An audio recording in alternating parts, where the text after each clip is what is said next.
I have to start this off by saying I do not mean all women do this. I would hope people would be able to understand this is not a blanket statement on everybody with a triangle. But if there's one thing people online love more than trolling, it's misstating my position. I've spoken of my respect for women that reject me very quickly, and I define quickly as after a conversation or less, they state that they're not interested. I would consider approaching a woman at a mall or some other location and having her refuse to give me her number to be one of my preferred rejections, because the idea of getting with that person is not given enough time to fester as a thought of something nice that you would like to see happen.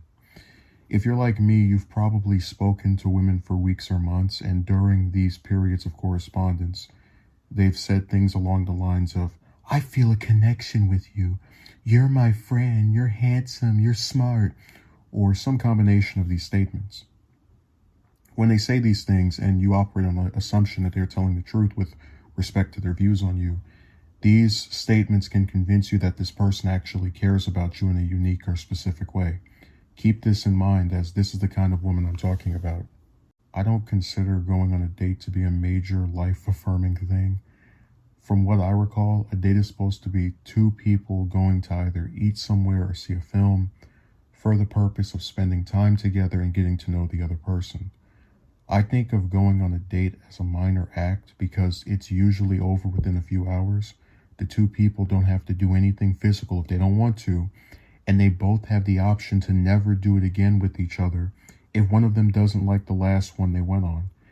As much as it pains me to admit it, I can understand where someone would not want to do this with just anyone, but what I can't understand, what drives me crazy, is the idea that women who spend months talking to you would have a problem doing this with you if they are single. According to them, you're a person that they either consider to be a friend or hold some special meaning to them that is unique. And given that these women have spent extended periods of time speaking to you, you can at least feel confident that this person enjoys your company, which makes it all the more baffling when they reject your request for a date. And this is at the heart of my thesis statement. I consider a date to be something minor for the reasons I stated earlier. And when my request for one is turned down by women who have spent weeks or months telling me how important I am to them, I can't be convinced that they as a collective care about me or ever would. And this has more disturbing implications. It seems to spell out the idea that no matter how hard you try to appeal to a woman, no matter what things she may say to get you to believe that she has some specific affection for you, you're still not good enough to do something as minor as meeting for a movie or a dinner. So often people talk about the need for men to work to get a partner, and their definition of work varies, but it's supposed to generally mean doing things to appeal to women. And if you get turned down by a woman who you've objectively appealed to as far as being someone that she wants to speak with regularly for months on end, what hope do you have that this cycle doesn't repeat itself? Remember, we're not talking about a random woman you approached at a store that told you to jump off a bridge when you asked her for her number. This person is someone you've spent time getting to know, trying to appeal to, and now you're being told to do the exact same thing all over again, but pray for a better ending? At the root of my dissatisfaction is the inability to compromise. Remember, when you go on a date with someone, you are under no obligation to have to touch them, have sex, flirt, or do anything that isn't platonic. That means a lot of these women who claim that you mean something to them and your friends get bent out of shape at the idea of having to sit in a theater with you or go to a restaurant. I don't get why none of these women in their divine brilliance could simply say, look, I want to be friends, so here's my proposal. We go on a date, and if I don't like it, we don't do it again, but we continue talking. I would agree to this type of proposal because at least the woman in this scenario is offering a compromise that acknowledges that you want more than what she is currently giving. But they never do this. They, after rejecting your request, either tell you to talk to someone else or insist that they want to stay friends. I want to relay a story I've told a couple of times before. There was a woman who lived in another state that had a paycheck that was eaten up every month by her rent. That's a detail that should remind people of what specific instant I'm talking about. But I wanted to go on a date with her and offered to fly myself to her state, and she refused. At some point before this conversation, she revealed that she had sex with a man that she claimed to have no feelings for. I thought about this and contrasted it with her rejecting of me, the person who she had at one point called smarter, funnier, and more handsome than her ex-fiance. She'll have sex with a man she has no feelings for, but she won't go on a date with a man she has no feelings for. And this is smart decision making? Correct me if I'm wrong, but I don't think you can get an STD from sitting across from someone at a restaurant. There's a subsection of people who I wouldn't call my detractors, but they oppose my view that things will stay the same. They like to pretend that one day when the planets align, a woman will appear and she will reciprocate my interest or approach me. I find this laughable because women seldom approach men even if they find them attractive, but also because according to women, this same thing has already happened. In late 2017, I was accused by a user of having standards that were too high. And this greatly upset me because nothing could be further from the truth. This user later obtained my email address and conveyed her opinions towards me, asserting that she did not feel that she was good enough for me, and that I was a very handsome young man. These are her words, not mine. She then asked me questions about myself, such as the classes I took, the relationship I wanted, what kind of career I was interested in, etc. I answered all of her questions, and 3 days after saying she was excited for me to hear her voice for the first time, she sent me a Dear John letter, where she wrote that she did not believe we were right for each other for many reasons, and wished me all the best with everything. When I logged in my inbox and saw this message for the first time, I wanted to spit on the screen. What kind of Twilight Zone backwards version of reality do I have to be living in to get rejected by a woman who claimed I was too good for her? In hindsight, this really should have been the last time I spoke to a woman for the purpose of romance, because it's arguably the most infuriating in terms of the things she was saying and then the quick out of nowhere swerve to rejection. To this day, I remain baffled. What's the point of asking someone about their career path and goals and aspirations and what they want out of a romance if you're literally just going to change your mind out of the blue a few weeks later? But the reason I'm mentioning her is because she's one of the women who claimed to like me in a romantic manner and still ended up doing the same thing as women who apparently don't like me. So when I have these people trying to assert that one day someone will find me appealing, apparently they already did, but their malfunctioning brain decided that still wasn't enough. And listen, most women won't say directly to you that they believe you're out of their league, so for it to be proven that a woman who feels that way can somehow end up rejecting you is proof that no matter how much you try to appeal to them or they claim to value you, it's still not a guarantee in terms of not having your time wasted. And there's no way to look at what she did in a manner that is not cynical. Either she was lying about believing I was too good for her, or she's an idiot. If I met a woman who I thought was too good for me, and she was answering all of my questions in an attempt to start a relationship, I would jump like a kangaroo at the chance of getting with her. I wouldn't just one day stop responding to her messages for half a week just to come back and randomly announce, I'm no longer interested.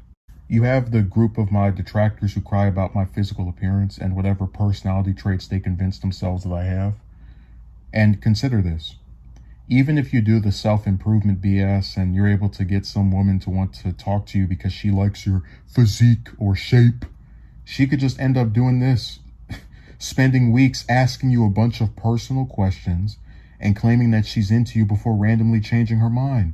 Remember, this woman said she thought I was handsome, so even if one of them claims to like the way you look, they still do this to you. It's funny how even when you appeal to someone in terms of your appearance and personality, it's still not enough. It never is. There are some people who may try to hand wave what this woman did by saying something along the lines of, oh, well, that was bad, but it only happened once. It shouldn't be a factor in your belief that talking to women is a waste of time. If you're of that belief, I want you to factor in how many awful things have only happened once. I only had one woman agree to marry me and change her mind, but it was still screwed up. I only had one woman agree to be my girlfriend after a month of us talking and then immediately start begging me for money every day.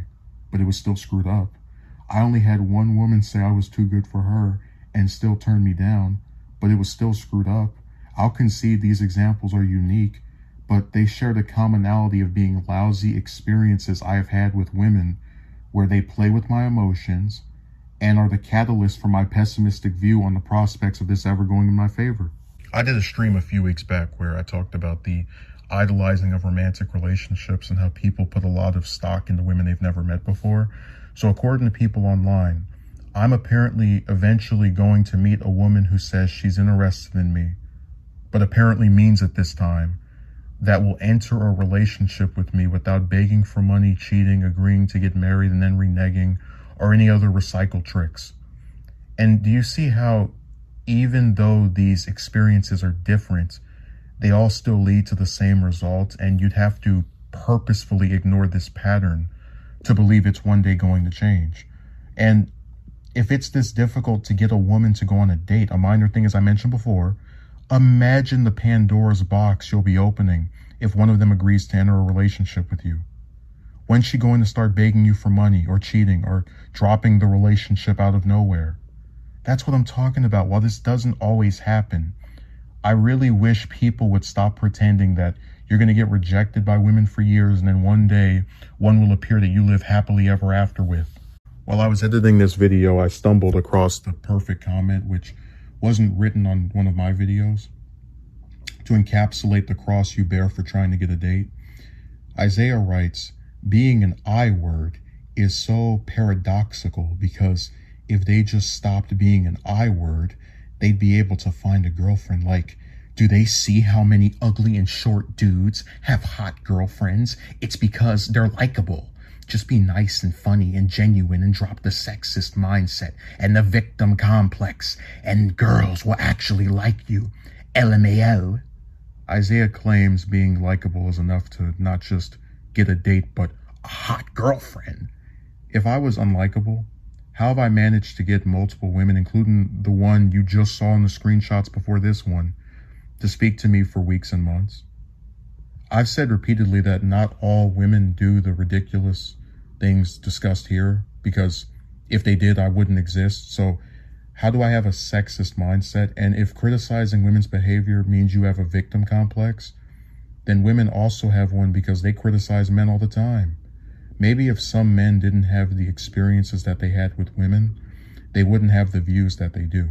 He's taking the aftermath, which is your diminished opinion of your romantic prospects with a woman, and citing it as the cause.